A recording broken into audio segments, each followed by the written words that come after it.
জাহাঙ্গীরনগরে বটতলার পাশেই চাচা চাচা এখানে ফুচকা তৈরি করেন। আসসালামু আলাইকুম চাচা, কেমন আছেন? আলহামদুলিল্লাহ।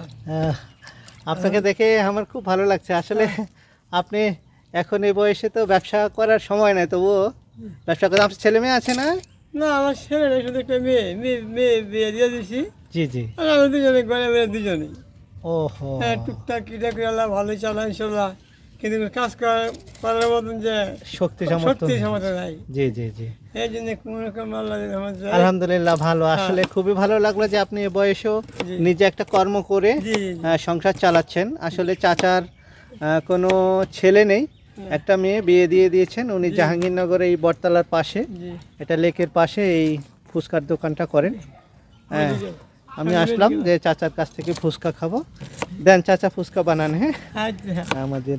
ইনশাল্লাহ। জি, তো ভালো থাকবেন চাচা। আলহামদুলিল্লাহ। আল্লাহ হাফেজ। আসসালামু আলাইকুম রহমতুল্লাহ। প্রিয় দর্শক, চাচার জন্য সবাই দোয়া করবেন। আলহামদুলিল্লাহ।